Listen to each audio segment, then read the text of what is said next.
Assalamualaikum warahmatullahi wabarakatuh. Sahabat Well To Do sekalian, kali ini Well To Do akan menyampaikan beberapa kisah karomah yang dimiliki oleh Gus Dur. Mantan Presiden Abdurrahman Wahid alias Gus Dur kerap dianggap sebagai wali. Karomah Gus Dur pun sering muncul. Kisah-kisah karomah Gus Dur ini dituturkan oleh para saksi yang kadang mengalaminya bersama Gus Dur, seperti Kiai Haji Said Akil Siraj, Kiai Haji Marzuki Mustamar, Mahfud MD dan sebagainya. Tentunya karomah Gus Dur sangat banyak. Di sini Well To Do akan berbagi kisah 22 karomah Gus Dur, baik ketika Gus Dur masih hidup maupun cerita yang muncul setelah Gus Dur wafat. 1. Bisa dengar obrolan saat tidur. Karomah Gus Dur yang pertama yang dipercaya banyak orang yaitu ia bisa menyimak obrolan saat tidur. Jadi jika di suatu forum ia tertidur hingga selesai, saat terbangun ia bisa menyampaikan isi forum tersebut tanpa ada kekurangan. Salah satu saksi fenomena ini adalah Kiai Haji Masno MA atau Cak Masno. 2. Bisa melipat bumi. Cak Masno juga menceritakan kesaktian Gus Dur lainnya, yaitu konon bisa melipat jarak bumi. Suatu ketika Cak Masno diminta mengantar Gus Dur pulang ke rumahnya dari Bondowoso yang jaraknya sekitar 300 km. Selesai acara pengajian pukul 1.30 dini hari dan Gus Dur meminta untuk bisa tiba di rumahnya sebelum subuh. Anehnya, mereka bisa tiba di rumah Gus Dur pukul 03.00, padahal jarak tempuh seharusnya sekitar 4-5 jam. 3. Punya firasat kuat. Salah satu kisah paling populer terkait karomah Gus Dur yang satu ini diceritakan langsung oleh Pak Luhut. Lama sebelum Gus Dur jadi presiden, ia sudah menyatakan kepada Luhut bahwa ia akan menjadi presiden. Namun siapa sangka pada Oktober 1999 Gus Dur benar-benar jadi seorang presiden. Kisah ini pun juga diceritakan oleh Mahfud MD. Masih banyak lagi kisah lain yang menunjukkan kuatnya firasat Gus Dur akan sesuatu, hingga ada yang percaya hal itu sebagai sebuah bisikan gaib. 4. Gus Dur dan uang 3 miliar. Pasca 100 hari wafatnya Gus Dur, datang seorang tamu ke kediaman Kiai Marzuki Mustamar dan menyerahkan uang 3 miliar rupiah. Uang tersebut ternyata wasiat dari Gus Dur yang harus disampaikan setelah ia wafat. Wasiat pemberian Gus Dur tersebut pun diminta untuk dibagikan kepada yatim piatu yang berada di Kabupaten Malang. 5. Gus Dur dan toleransi antarumat beragama. Pasca bom Bali, Gus Dur khawatir dengan kondisi umat muslim di sana karena menganutnya sentimen anti-Islam. Gus Dur pun melakukan tindakan di luar dugaan dengan mengangkat ketua Hindu Bali sebagai ketua Dewan Suro PKB. Hal ini pun lantas ditentang oleh banyak orang termasuk internal PKB. Tetapi faktanya hal ini justru membuat umat Hindu Bali tetap merespon umat Islam dengan positif, khususnya para Nahdliyin. 6. Gus Dur dekat dengan pastor. Karomah Gus Dur dekat dengan pastor. Suatu ketika sahabat dekat Gus Dur, Kiai Mahfud, menyampaikan fakta kepada Kiai Marzuki Mustamar Malang, Jawa Timur tentang alasan Gus Dur dekat dengan pastor seperti Romo Mangun. Gus Dur berkata, tujuanku dekat dengan si Romo agar dia menghentikan misi kristenisasinya. Diketahui si Romo seorang misionaris, biasa mendatangi desa-desa terpencil dan membagikan sembako disertai nasihat atau ceramah kekristenan. Setelah Gus Dur dekat dengannya, kemudian diajak ke tempat tersebut. Akhirnya si Romo pun malu dan sungkan melancarkan misinya karena ada Gus Dur. 7. Gus Dur sering masuk gereja. Karomah Gus Dur sering ke gereja. Gus Dur pernah ditanya oleh Kiai Marzuki Mustamar tentang mengapa dirinya sering berkunjung ke gereja. Gus Dur pun menjawab, apa tidak boleh aku ikut merawat umat yang terjajah? Apa kamu kira di gereja tidak ada umat Islam yang bekerja di sana? Apa salah bila di gereja aku menyampaikan kebenaran tentang Islam agar mereka mengetahui tentang Islam yang sebenarnya, sehingga yang Muslim tetap Islam dan yang Kristen bisa masuk Islam. Kebiasaan Gus Dur juga bertanya dan menasihati para Muslim yang bekerja mencari nafkah di gereja. Kamu masih Islam kan? Kuatkan keislamanmu. Begitu cara Gus Dur menasihati umat Muslim agar tetap menjaga keimanannya.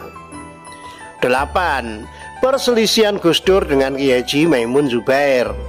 Rahasia karomah Gus Dur dan Kiai Haji Maimun Zubair diketahui Gus Dur pernah terlihat kontras dengan Mbah Maimun Zubair. Nyatanya saat Gus Dur di Tuban, Mbah Maimun yang memimpin sholat jenazahnya. Bahkan saat peringatan 100 hari wafatnya Gus Dur, Mbah Maimun yang memimpin tahlil. Dan pada saat itu pula Mbah Maimun bercerita tentang fakta yang sebenarnya tentang hubungan Gus Dur dan dirinya. Mbah Maimun kemudian menjelaskan bahwa semuanya adalah rekayasa Gus Dur agar kebaikannya tidak dibicarakan orang saat dirinya masih hidup. Saat Mbah Maimun mau mantu, Gus Dur menawarkan bantuan dengan catatan tidak boleh ada yang tahu. Bahkan Gus Dur merekayasa seakan-akan hubungan keduanya sedang berselisih dan tidak harmonis.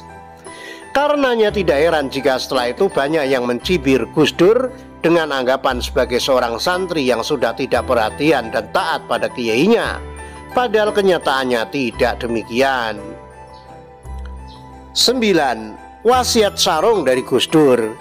Gus Dur dan wasiat sarung setelah peringatan 40 hari wafatnya Gus Dur. Tiba-tiba ada seorang bertamu ke kediaman Kiai Marzuki di Malang. Kemudian tamu itu memberikan piagam dan beberapa ratus sarung pemberian Gus Dur yang diwasiatkan kepada tamu tersebut. Berikut penjelasannya. Diketahui bahwa Kiai Marzuki telah berhasil menguasai beberapa gereja yang di daerah Malang dengan cara mengislamkan orang di sana. Walhasil gerejana pun menjadi kosong, lalu Kiai Marzuki membeli gereja itu dan menjadikannya madrasah. Nah, rupanya Gus Dur mendengar kabar tersebut dan berinisiatif memberikan penghargaan dan sarung sebagai bentuk dukungan pada Kiai Marzuki yang telah berhasil membuat mualaf semua orang.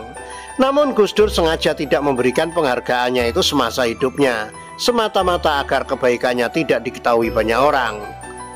Kang, kok tidak diberikan saat beliau masih hidup? Tanya Kiai Marzuki kepada tamu yang datang.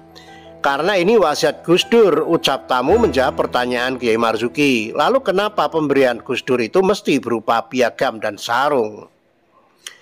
10. Gus Dur dan umat Hindu. Karomah Gus Dur dan umat Hindu Bali. Setelah kejadian bom Bali, Gus Dur sangat sedih dan bingung memikirkan kondisi keamanan umat Muslim yang ada di sana. Kemudian Ketua Hindu Bali diangkat menjadi Ketua Dewan Suro PKB oleh Gus Dur. Keputusan ini ditentang oleh banyak orang kalangan NU, tapi Gus Dur tetap pada pendiriannya. Fakta yang mengejutkan bahwa respon umat Hindu di Bali pada umat Islam tetap baik-baik saja, terutama Nahdlin. 11. Gus Dur dan masjid sepeninggalan. Karomah Gus Dur dan kisah masjid sepeninggal Gus Dur banyak sekali ditemukan bangunan masjid dan tanah wakaf yang dari pemberian beliau tersebar di beberapa daerah hingga pulau luar, bahkan sampai ke negara kincir angin Belanda. Maka sebab itulah Gus Dur dekat dengan tokoh-tokoh non-muslim demi melancarkan strategi dakwahnya, termasuk meloloskan izin pendirian masjid di Belanda yang bahkan takmirnya adalah putra Ketua Korcap Banser Kabupaten Malang. Itulah sekelumit kisah tentang Gus Dur yang tak lelah menegakkan nilai kemanusiaan. Beliau telah mengajarkan kita semua bahwa lebih baik dianggap buruk tapi kenyataannya baik daripada dianggap baik tapi kenyataannya buruk. Keterangan ini hasil rangkuman dari penjelasan Kiai Haji Marzuki Mustamar Malang Jawa Timur pada haul Mbah Ibrahim Asmorokon di Tuban. 12. Kisah karomah kewalian Gus Dur ini yaitu ketika Gus Dur membeli durian. Kisah ini terjadi ketika Gus Dur masih menjabat sebagai Presiden RI keempat, dan saat itu beliau sedang melakukan kunjungan di daerah Malang, Jawa Timur. Di tengah perjalanan yang dilakukan ini, tiba-tiba Gus Dur meminta sopirnya untuk berhenti membeli durian. Ketika diminta berhenti, akhirnya seluruh rombongan kepresidenan yang ikut melakukan perjalanan ke Malang ini berhenti semuanya. Setelah selesai membeli dan membayar durian yang dibeli, Gus Dur meminta sang ajudannya untuk memberikan uang yang ada di amplop kepada ibu penjual durian. Sang ajudan merasa tidak percaya dengan apa yang diminta oleh Gus Dur karena uang yang ada di amplop jumlahnya 10 juta. Tapi Gus Dur tetap memaksa untuk memberikan semua uang yang ada di amplop tersebut kepada ibu yang dimaksud. Di saat ibu menerima uang dari Gus Dur yang berjumlah 10 juta, dia langsung duduk bersimpuh di hadapan Gus Dur. Subhanallah, sang ibu merasa bersyukur dan berterima kasih kepada Gus Dur karena dia baru saja tidak bisa membawa anaknya pulang dari rumah sakit jika tidak membawa uang 10 juta. Jadi kedatangan Gus Dur saat itu seakan-akan mengetahui kebutuhan sang ibu penjual durian akan kebutuhannya yang mendesak, yaitu uang 10 juta untuk membawa anaknya pulang dari rumah sakit. Wallahu a'lam. 13. Kisah makam Surya Memesa dan ziarah Syekh Ali Uraidi bin Imam Ja'far Shadiq. Di sela-sela acara tahlilan hari ke-7 wafatnya Gus Dur di Ciganjur, Jakarta Selatan, Selasa 5 Januari, Said Akil pernah diajak ziarah ke pedalaman Tasikmalaya, Panjulan. Gus Dur membawanya ke sebuah kuburan yang sepi. Untuk mencapai lokasi saja harus menyeberang sebuah situ atau danau. Saat tiba, Gus Dur menuju sebuah makam. Saat ditanya Said Akil siapa jenazah yang telah dikebumikan di tanah ini, Gus Dur tidak langsung menjawab. Dia orang sakti. Dia mencari musuh agar dia bisa dikalahkan, ujar Said Akil meniru ucapan Gus Dur. Orang sakti yang dimaksud Gus Dur, sambung Said Akil, ternyata bernama Surya Mesesa, seorang penyebar agama Islam di Pulau Jawa. Gus Dur memberitahukan kepada Said Akil mengapa Surya Mesesa bisa masuk Islam. Untuk mendapatkan musuh, Surya Mesesa sampai ke Madinah dan bertemu Syekh Ali. Sama Syekh Ali, Surya Mesesa disuruh mengangkat sebuah tongkat dan tidak bisa, karena itu dia masuk Islam, ujarnya. Ceritanya, Gus Dur bersama Said Akil ingin membacakan surat Al-Fatihah untuk Syekh Ali sebanyak 1000 kali. Namun, ketika mereka baru membacakan Al-Fatihah sebanyak 30 kali, tiba-tiba seorang polisi datang mengusir mereka dan mengatakan, "Musyrik, haram." Untung saja mereka bukan penduduk setempat sehingga tidak dihukum berat, karena bagi mereka ziarah kubur adalah larangan berat. Namun Gus Dur sempat marah kepada polisi itu. "Kamu musuh Allah, Wahabi," kata Gus Dur, seperti dikutip Said Akil saat memberikan testimoninya usai memimpin tahlil 7 hari di Ciganjur, Selasa 5 Januari malam. Said Akil bercerita, Gus Dur berziarah ke makam Syekh Ali Al-Uraidi karena Syekh ini konon sempat mengalahkan seorang yang hebat bernama Surya Mesesa. Ia merasa tak terkalahkan, bahkan untuk mendapatkan musuh Surya Mesesa sampai ke Madinah dan bertemu Syekh Ali Al-Uraidi. Sama Syekh Ali, Surya Mesesa disuruh mengangkat sebuah tongkat dan tidak bisa, karena itu dia masuk Islam, ujar Said Akil. Cerita ini diperolehnya dari Gus Dur saat ia diajak ziarah ke pedalaman Tasikmalaya, Panjulan. Said Akil bertanya, "Makam siapa, Gus?" Gus Dur menjawab, "Dia orang sakti. Dia mencari musuh agar bisa dikalahkan."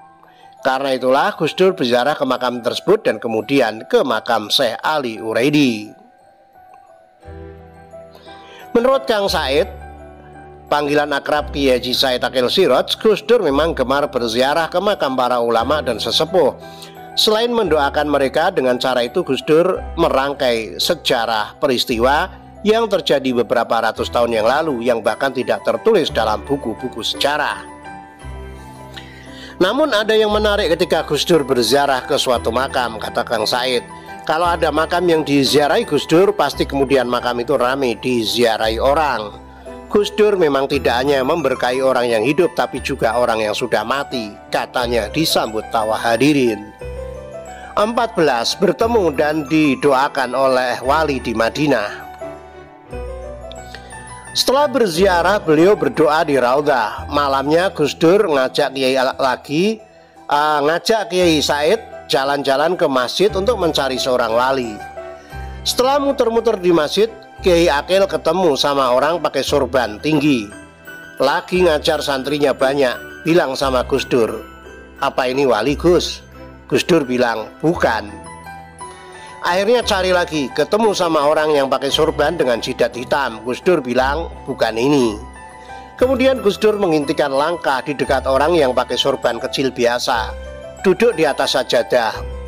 Baru Gus Dur bilang, "Ini adalah wali." Kemudian Kiai Akil memperkenalkan pada wali tersebut dalam bahasa Arab, dan terjemahannya seperti ini. "Syekh, ini saya perkenalkan, namanya Ustadz Abdurrahman Wahid, ketua organisasi Islam terbesar di Asia. Tujuan dari mencari wali ini ialah ingin didoakan oleh seorang wali." Akhirnya wali ini berdoa untuk Gus Dur semoga diridhoi, diampuni, hidupnya sukses. Setelah itu wali tersebut pergi sambil menyeret sajadahnya dan mengatakan, "Dosa apa saya? Sampai-sampai makom atau kedudukan saya diketahui oleh orang." Dalam sebuah atsar atau perkataan ulama-ulama menyatakan bahwa yang mengetahui kedudukan seorang wali adalah seorang wali itu sendiri. 15. Membuka langit. Semasa menjadi Presiden Indonesia, Gus Dur sangat rajin menjalin silaturahmi dengan pemimpin negara lain. Satu kebiasaan baik yang telah dikembangkan sejak sebelum ia menjadi presiden kepada masyarakat. Salah satu lawatan pentingnya adalah ke India di awal Februari 2000. Setelah perjalanan panjang dari Eropa di negeri yang dialiri sungai Gangga ini, Gus Dur bertemu dengan PM Atal Bihari Vajpayee dan Sonia Gandhi dan menerima gelar Dr. Honoris Causa dari Universitas Jawaharlal Nehru. Perjalanan panjang keliling Eropa dan pulangnya melewati India dan dilanjutkan ke Korea Selatan ini menggunakan pesawat kepresidenan yang tentu saja memiliki standar keamanan dan pelayanan yang terbaik untuk orang-orang paling penting di Indonesia. Pada kunjungan tersebut, ketika pesawat udara mendekati New Delhi, terdapat awan yang sangat gelap yang menutupi bandar udara sehingga tidak mungkin untuk mendarat di Bandara Internasional Indira Gandhi New Delhi, sehingga direncanakan mendarat di bandara lain terdekat sebagai alternatif. Bagi seorang presiden dengan jadwal yang sudah diatur secara ketat karena terbatasnya waktu, kondisi ini tentu akan membuat rencana kegiatan menjadi berantakan. Di tengah-tengah situasi seperti itu, tiba-tiba terjadi sebuah fenomena alam yang sangat gaib. Tiba-tiba saja langit terbuka dan sehingga pesawat bisa melewati awan, dan begitu bisa mendarat, langit kembali tertutup awan hitam kembali. Kisah ini disampaikan oleh pilot pesawat kepresidenan yang sedang bertugas kepada adik Gus Dur, Umar Wahid, yang merasa takjub dengan kejadian tersebut. Ini kebetulan atau tidak, tapi pilot tersebut mengatakan dalam karirnya sebagai pilot ia tidak pernah mengalami kondisi seperti itu, katanya. Sebagai pilot kepresidenan tentu saja telah dipilih orang dengan jam terbang tinggi dan kemampuan terbaik. Kondisi seperti itu merupakan fenomena alam aneh yang baginya juga luar biasa dan tak terlupakan. 16. Gus Dur dan Mahfud MD. Kisah tentang Gus Dur kali ini dituturkan Mahfud MD, mantan Ketua Mahkamah Konstitusi. Sebagai orang dekat Gus Dur, Mahfud tentu memiliki kenang-kenangan kisah yang masih menancap, misalnya dalam bentuk humor atau dalam bentuk karomah. Ditemui salah satu media dalam acara deklarasi Mahfud MD sebagai Capres 2014 di Pondok Pesantren Asrama Perguruan Islam atau Ponpes Api Tegalrejo, Kabupaten Magelang, Jawa Tengah. Politisi asal Madura itu antusias bercerita soal Gus Dur. Misalnya kisah ketika dia diangkat menjadi Menteri Pertahanan. "Saya cerita pada suatu hari Presiden Abdurrahman Wahid memanggil saya dan mengatakan, 'Pak Mahfud, saya perlu 3 ahli tata negara. Saya sudah punya 2 tapi kurang 1. Pertama, ahli yang dimiliki Yusril. Yusril akan saya angkat kembali jadi Menkumham. Yang kedua, Marsilam Simanjuntak akan saya angkat Menteri Sekretaris Kabinet. Lalu yang ketiga antum,' kata Gus Dur. Mahfud pun merasa tidak percaya dengan apa yang dilakukan Gus Dur tersebut. Bahkan dia langsung menawar beberapa kali supaya tidak dijadikan Menteri Pertahanan. Namun beberapa kali penolakan tidak digubris sama sekali oleh Gus Dur. Saya tidak percaya, saya kira saat itu Menteri Pertanahan, ternyata bukan Menteri Pertanahan tapi Menteri Pertahanan. Saya lalu bilang tidak pernah belajar ketahanan. Gus Dur menjawab, saya saja tidak belajar jadi presiden, bisa jadi presiden. Politik itu sifatnya umum, kata Mahfud menirukan Gus Dur. Mahfud lalu menawar, bagaimana kalau Menteri Kehakiman? Gus Dur mengatakan tidak bisa karena Yusril senang berada di situ. Bagaimana kalau Menteri Sekretaris Kabinet? Tidak bisa karena Marsilam orangnya teliti. Saya perlukan tenaganya urus surat biar tidak salah. Saya tawar Bapak Presiden, saya urus Deputi Kemenkumham gantikan Pak Hasbalah M. Saad. Tidak bisa, besok saya bubarkan, tutur Mahfud. Mahfud kemudian keluar dan langsung diberi masukan oleh salah seorang temannya supaya tidak menolak permintaan Gus Dur menjadi Menteri Pertahanan. Namun Mahfud menganggap penunjukan Gus Dur itu lucu dan aneh. Saya keluar. Salah satu rekan saya bilang, antum jangan tawar terus, kalau tidak mau tidak jadi menteri. Siap saya terima dan laksanakan. Itu pengangkatan lucu dan aneh. Ketika jabatan itu saya terima besok jam 8 malam rencana akan diumumkan. Lalu saya disuruh berikan kartu nama. Tidak punya kartu nama, akhirnya saya tulis di kertas. Saya tidak bawa kartu nama, ucapnya. Begitu pulang ke rumah, Mahfud langsung mengatakan ke keluarganya bahwa dirinya ditunjuk sebagai menteri. Namun istrinya tidak percaya dengan pengumuman yang disiarkan televisi dan dipercepat pengumumannya. Saya bilang sama anak-anak dan keluarga kumpul, tapi tiba-tiba pengumuman menteri dimajukan, diumumkan jam 4 sore. Anak-anak saya pada main. Ketika diumumkan hanya ada istri. Istri saya tidak percaya. Bukan, masa kamu jadi menteri? Kemudian saya yakinkan terus, telepon berdering di tengah malam, ungkapnya. Bahkan penunjukan Mahfud MD sebagai Menhan oleh Gus Dur saat itu mendapat banyak protes dari berbagai kalangan. Di antaranya tokoh reformasi saat itu Amin Rais. Bahkan Wakil Presiden Megawati juga memprotes rencana Gus Dur itu. Yang mengagetkan banyak komentar sinis. Amin Rais marah. Amin ngomong, itu salah itu. Gus Dur pilih teman jadi menteri. Di mana-mana Menhan orangnya harus kelas dunia. Afan Gofar bilang, Mahfud jadi Menhan dia gali kuburnya sendiri. Megawati di berita nggak setuju. Gus Dur bilang, kemana wapres nggak ada. Biasa kalau perempuan mandi ya pulang mandi. Menku Priyadi dan Mahfud MD yang diejek 2 hari. Gus Dur disalah-salahkan, ujar Mahfud mengenang. Mahfud kemudian mengundang rekan-rekan Ikatan Cendekiawan Muslim dari Madura yang diketuai oleh Dr. Malik Mardani yang kini menjadi Khatib Am Surya NU, didampingi Kiai Haji Sahal Mahfud untuk menyampaikan niatnya mundur. Selain itu rekan dosen HN dan UIN juga saya undang. Saya bilang, Mas Malik, saya buat kesalahan terlanjur jadi menteri, bukan bidang saya. Meski saya sudah bersedia, tetapi kasihan Gus Dur kalau diejek seperti ini. Saya tidak minta, maksud saya kenal Gus Dur tapi tidak pernah dekat, tiba-tiba dipanggil jadi menteri. Saya mau mundur saja. Tidak didukung niatnya untuk mundur, malah diminta untuk tetap mempertahankan amanat yang diberikan Gus Dur. Malahan di tengah pertemuan itu Mahfud langsung ditelepon oleh Gus Dur untuk tidak mundur dari jabatan Menhan. Malik beri nasihat, kalau tidak minta jabatan menterinya sampean jangan mundur. Jangan kamu minta jabatan karena kamu akan sendiri dan dibiarkan oleh Allah. Tapi kalau kamu tidak minta jabatan maka Allah akan membantumu. Tiba-tiba handphone berdering.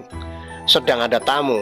Halo Pak Mahfud MD, ini ajudan Presiden, mohon bicara.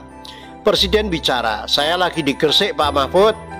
Sedang meresmikan semen Gresik. Pak Mahfud jangan mundur, selorohnya. Momentum itu bagi Mahfud terasa aneh dan ajaib karena seolah-olah Gus Dur mengetahui pertemuan itu tanpa diberitahu oleh siapapun. Dia tidak tahu apakah itu sesuatu yang kebetulan atau tidak, tapi dia menilai sepertinya Gus Dur dari kejauhan tahu. Anda bekerja saja, sebulan ke depan nanti jadi orang hebat. Dari situ kemudian saya belajar sehingga saya simpulkan cerita tentang Gus Dur. Apa yang saya bawa dari amanat Gus Dur adalah ikon NU terkemuka. Amanat seperti ditulis dalam spanduk depan amanat yang dibawa. Pikirannya Gus Dur adalah Ahlussunnah wal Jamaah. Pungkas Mahfud. 17. Weruh sadurunge wineruh. Kiai Haji Abdurrahman Wahid, mantan Presiden RI yang keempat, sudah lama saya kenal melalui siaran televisi, koran-koran, dan buku-buku yang memuat pemikiran beliau. Namun yang paling berkesan bagi saya adalah saat kami berdua pernah duduk bersama seharian penuh dari pukul 7.00 pagi sampai 19.00 malam hari. Kebersamaan kami berlangsung di Riau, tepatnya di kediaman Gubernur Riau HM Rusli Zainal. Ketika itu Gubernur Riau sendiri yang meminta saya untuk menemani Gus Dur sebagai pengganti tuan rumah, karena Gubernur Riau tidak dapat terus-menerus menemani Gus Dur. Jadilah pertemuan kami itu berlangsung aman, tanpa ada gangguan sedikit pun. Saya masih ingat rombongan Gus Dur saat itu lumayan ramai juga. Di antaranya adalah Muhaimin Iskandar, sekarang Menteri Tenaga Kerja RI, dan Saudara Lukman Edi, seorang anggota DPR RI. Sepanjang hari itu kami duduk bersebelahan dan berbicara panjang lebar, mulai dari masalah agama, masalah negara, masalah pimpinan-pemimpin Indonesia. Ketika membicarakan masalah agama, kami terlibat dalam pembicaraan sangat serius. Saat itu kami berkesempatan untuk membuktikan secara langsung kata-kata orang yang banyak saya dengar, yang menyatakan bahwa Gus Dur menguasai banyak kitab-kitab klasik. Maka kami membuka dialog dengan mencuplik kitab-kitab klasik yang pernah kami baca, mulai dari karangan Imam Syafi'i, Imam Haramaini, Imam Ghazali, Imam Ibnu Katsir, dan lain-lain. Apa yang terjadi? Gus Dur ternyata bukan hanya mahir mengimbangi pembicaraan mengenai berbagai permasalahan yang kami kemukakan, namun dengan mahir beliau malah membacakan matan-matan semua persoalan tersebut dalam bahasa Arab yang asli, tepat seperti isi kitab yang asli. Tidak dapat kami pungkiri bahwa saat itu hati kami bergetar, kagum, heran, juga bahagia. Yakinlah kami bahwa Allah benar-benar Maha Kuasa dan telah menciptakan hamba-hambanya dengan berbagai kelebihan. Subhanallah. Ketika membahas kepemimpinan nasional, Gus Dur dengan disertai humor-humor kocaknya sana-sini menjelaskan dan berdiskusi dengan kami tentang banyak hal. Satu yang sangat kami catat kuat dalam ingatan kami bahwa tidak pernah sekalipun terucap kata-kata jelek yang bersifat mempersalahkan seorang pun dari pemimpin nasional kita. Ketika membahas Pak Harto, nada ucapan beliau berubah menjadi sangat lembut dan serius. Saat itu Gus Dur berkata, dan kami masih ingat benar, beliau berucap begini: Pak Harto sebagai seorang pemimpin nasional telah memberikan contoh sebuah pekerjaan yang terencana dan terukur. Program beliau direncanakan rapi dan diukur setelah waktu pelaksanaan berakhir. Kemudian beliau berdiam berapa saat, kemudian beliau tertawa kecil seraya berkata sambil tertawa, "Lah kalau saya kerja kapan inget, terus saya buat saja." Kesan saya saat itu muncul sebagai seorang Jawa asli. Gus Dur terbiasa dengan sikap dan adab orang Jawa, mikul dhuwur, yaitu menghormati orang yang lebih tua. Beliau jujur dan humoris, jujur dalam arti tidak menyembunyikan kelemahan dirinya. Pertemuan kami berjalan manis. Kami hanya berpisah beberapa menit saat waktu sholat zuhur dan asar tiba, untuk kemudian duduk kembali di meja yang sama. Ada beberapa keistimewaan Gus Dur yang saya yakin muncul dari indera keenam beliau. Ketika beliau bertanya kepada kami, "Sampean itu kan orang Medan, kok kata gubernur tadi sampean orang Riau?" Kemudian kami menjelaskan bahwa ibu kami adalah orang Riau, dari Rokan Hilir, bahkan Siapi-api. Namun kemudian beliau berkata, "Rumah sampean di Klender, sampean buat pengajian malam Senin di Klender, terus sampean begini, sampean begitu." Yang kesemuanya tepat dan benar. Paling aneh adalah saat kami katakan bahwa kami akan pulang pukul 17.00 dengan pesawat Mandala. Saat itu beliau berkata kepada saya dengan tegas, "Ndak, sampean pulang dengan saya naik Garuda jam 7 malam." Menanggapi ucapan itu kami diam saja sebab di tangan kami sudah ada tiket Mandala pukul 5 sore rute Pekanbaru Jakarta. Ternyata pesawat Mandala delay sampai pukul 21.00. Maka jadilah kami bertukar pesawat naik Garuda Indonesia bersama dengan Gus Dur. Ada satu nasihat beliau kepada kami yang akan tetap kami ingat. Negeri Riau adalah negerinya orang-orang Naksabandi, dan dari sini telah muncul seorang wali besar, Syekh Abdul Wahab Rokan. Sampean mesti jaga negeri ini. Jangan dibiarkan begitu saja, apalagi ibunya sampean orang asli negeri ini. 18. Kisah Kiai soal karomah Gus Dur, wali bertemu Ibu Joko Tingkir. Mantan Presiden Abdurrahman Wahid alias Gus Dur kerap dianggap sebagai wali. Karomah Gus Dur pun sering muncul. Salah satunya dialami Kiai asal Bangil, Jawa Timur, almarhum Kiai Haji Anang Faisal pada 2000-an. Saat itu Kiai Anang menikahkan putrinya, Dewi Holili Holil. Keponakan Kiai Haji Anang mengaku sempat bertanya kepada pamannya soal Gus Dur pada malam ke-25 Ramadan. Apakah Gus Dur itu wali? Tanya Holil sebagaimana dilansir dari laman NU Bangil. Dalam bahasa lain, Holil ingin bertanya apakah pamannya mengetahui karomah Gus Dur atau tidak. Iya, beliau wali, jawab Kiai Haji Anang sebagaimana ditirukan Holili. Kiai Haji Anang mengaku pernah mendampingi Gus Dur dalam sebuah acara di Sumeneb. Dia sempat berjalan di samping Gus Dur ketika acara selesai. Mereka hendak ke mobil Banser terus melakukan pengawalan. Sementara itu masyarakat hendak bersalaman dengan Gus Dur. Kiai Haji Anang menjelaskan dirinya sempat mendapatkan bisikan dari Gus Dur. Tolong beri jalan, ada wanita mau bersalaman dengan saya, kata Kiai Haji Anang. Saat itu ada wanita paruh baya yang mengenakan pakaian hitam adat Jawa. Dia memakai konde. Wanita itu mendekat ke arah Gus Dur. Kiai Haji Anang pun meminta Banser memberikan jalan kepada wanita itu.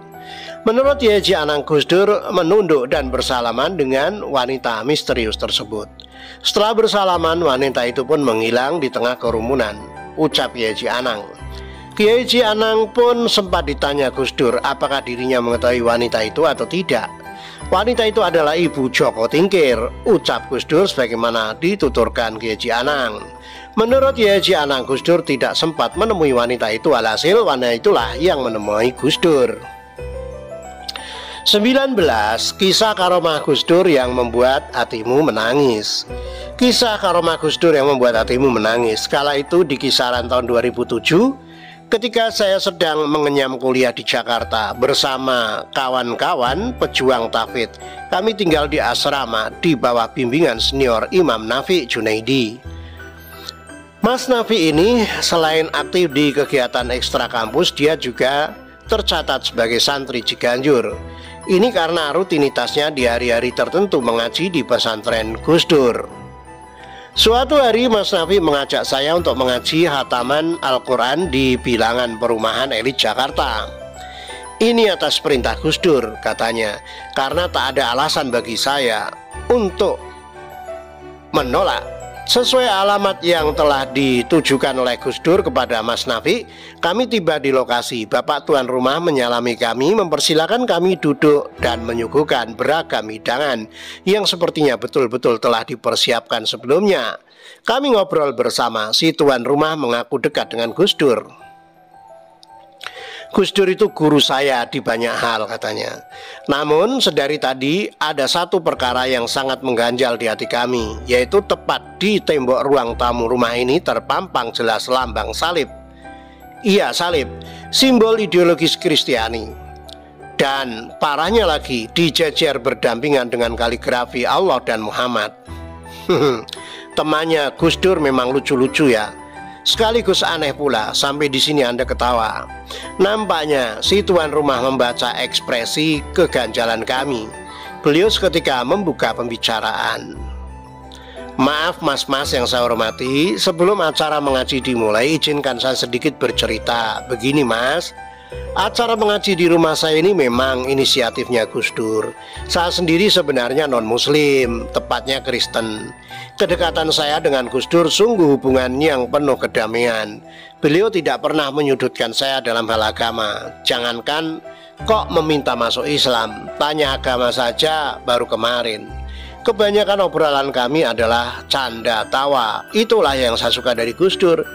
Ketika anak saya semua ngefan Gus Dur, setiap saya ada agenda untuk bertemu Gus Dur, ketiganya ikut. Nah, saking ngefansnya anak-anak ini sama Gus Dur, sampai-sampai ketiga anak saya ini masuk Islam. Bapak ini menghentikan pembicaraan diselingi dengan tawa, tulus dan tanpa beban. Sampai di sini kami tercengang. Bapak si tuan rumah meminta izin memanggil anak-anaknya. Keluarlah ketiga anaknya menyalami kami satu persatu. Singkat cerita, kami bercengkrama hingga ketiganya larut mengaji bersama kami. Demikianlah yang selalu saya kenang dari Gus Dur. Roh dakwahnya yang sebening air, selembut angin. Kesabarannya membimbing, keluasannya merengkuh sesama, hingga akhirnya membentuk menjadi sebuah catatan inspiratif yang saya susun sendiri. Jika tidak teraih bapaknya, semoga anak terengkuh anaknya. Saya pun jadi teringat kisah Nabi Muhammad SAW. Satu tarikh ketika Nabi hijrah ke Taif, saya mengingat penuh spiritnya. Hanya sedikit lupa detail narasinya. Ada yang mau menambahkan kisah Nabi di Taif? Monggo ya, kami tunggu. 20. Karomah Gus Dur berada di dua tempat dalam satu waktu. Gus Dur dikenal sebagai salah satu ulama yang dianugerahi berbagai karomah oleh Allah Subhanahu wa Ta'ala. Salah satunya adalah dapat berada di dua tempat dalam satu waktu. Karomah Gus Dur ini telah disaksikan banyak orang. Salah satunya adalah anggota Banser yang menjaga Gus Dur, yang sedang menjaga Gus Dur ketika terbaring sakit di RSUD Koja, Jakarta Utara. Pada sekitar tahun 1999, Gus Dur sedang dirawat di rumah sakit tersebut yang saat itu dipimpin oleh adik kandungnya Umar Wahid. Gus Dur sedang terbaring di kamar dengan dijaga dua orang Banser. Seorang diantaranya tampaknya bertindak sebagai komandan. Bila malam hari kedua Banser ini berjaga bergiliran, salah satu tidur dan seorang lainnya terjaga. Hingga pada suatu malam komandan tersebut berkata, "Saya keluar sebentar, tolong jaga Pak Kiai dengan baik." Saya segera kembali, dia pun segera berlalu. "Siap," jawab anggotanya dengan semangat. Setelah itu pun segera masuk ke kamar perawatan dan duduk di sebelah Gus Dur yang sedang terbaring di atas tempat tidur. Tidak lama kemudian Gus Dur terbangun dari tidurnya dan mengajaknya keluar mencari udara segar. Dengan tertatih-tatih Gus Dur mengajaknya berziarah ke makam Habib Hussein Al-Haddad atau Mbah Priok di dekat pintu pelabuhan Indonesia atau Pelindo. Letak makam tersebut hanya berjarak sekitar 400 meter di seberang jalan raya pelabuhan di depan RSUD Koja. Sang Banser pun dengan setia mengikuti Gus Dur yang berjalan dengan pelan-pelan. Seusai berziarah dan memanjatkan doa, si Banser pun mengiringi Gus Dur kembali ke kamarnya. Setelah Gus Dur kembali beristirahat dan tidur, namun alangkah kagetnya ketika ia keluar ruangan, komandannya yang tadi keluar menegurnya dengan muka kesal sambil berkata, "Dari mana saja kamu? Disuruh jaga kok malah keluyuran seenaknya." Dengan gelagapan ia menjawab, "Siap Dan, dari mengantar Pak Kiai berziarah." Namun komandannya heran dengan jawaban anggotanya tersebut. "Jangan buat alasan yang aneh-aneh. Saya hanya pergi sebentar lalu kembali. Dari tadi saya lihat Pak Kiai tidur di dalam, sementara kamu tidak ada." Mereka pun kemudian saling mendebat dan bersitegang tentang penglihatan dan pengalamannya masing-masing. Ini kisah nyata yang dialami oleh teman-teman Banser di Jakarta Utara, tutur Yaji Miftahul Falah. 22. Karomah Gus Dur, semenit mampu membaca 1000 kata. Kiai Haji Mu'az Thohir yang merupakan sahabat karib almarhum Kiai Haji Abdurrahman Wahid didaulat untuk berbicara dalam haul Gus Dur ke-6, berlangsung di Masjid Ar-Robanin, kampus Unisu Jepara, Kamis 14 Januari 2016 malam. Dalam kegiatan bertajuk mengenang Gus Dur dan pluralisme agama, Kiai yang kerap disapa Gus Muat ini menerangkan bangsa Indonesia wajib memperingati haul Gus Dur, jika tidak ia menyebutnya keterlaluan. Di Irak ada haul Gus Dur, di Brunei dan Malaysia juga ada peringatan Gus Dur, sehingga jika kita tidak menghauli Gus Dur itu keterlaluan jelasnya. Kegiatan haul yang dikemas ala pengajian ini, Akwan PBNU menyatakan Yaji Abdurrahman Wahid merupakan sosok yang kontroversial, baik secara keilmuannya maupun ibadahnya. Kiai asal Pati Jawa Tengah ini menyontohkan sholat yang ditunaikan Gus Dur tidak sama yang dilakukan oleh kebanyakan orang. Sebab mantan Presiden RI ini menurutnya pernah mempunyai riwayat ususnya pernah dipotong hingga 22 cm. Hingga tambahnya, ya, Gus Dur tidak mampu menunaikan sholat layaknya orang awam, tetapi dirinya meyakini Gus Dur tetap menunaikan sholat. Gus Dur muda kenangnya beda dengan kebanyakan pemuda yang lain. Dibeberkannya dalam semenit, Gus Dur mampu menderas 1000 kata, padahal sekelas orang jenius hanya mampu membaca 250 hingga 500 kata. Saya hanya bisa membaca 150 hingga 200 kata per menit. Kalau Gus Dur membacanya cepat, tandasnya. Ia pun ingat betul akan petuah Gus Dur bahwa perintah membaca yang termaktub dalam Al-Quran tidak menyebut spesifikasi buku yang dibaca. Kita mesti membaca apa saja, bisa buku maupun lingkungan maupun membaca alam, uraianya. Ia menegaskan sebelum membaca orang lain, kita dituntut untuk membaca diri sendiri. Sebelum menyalahkan orang lain, kita mesti menyalahkan diri sendiri. Lihatlah orang lain dari sisi positifnya, jangan melihat dari hal negatifnya, lanjutnya. Bagi dia, Gus Dur merupakan sosok sederhana, sosok yang menghargai perbedaan dan masih banyak titel yang disandang oleh guru bangsa ini, mulai politisi, kiai, dan ilmuwan.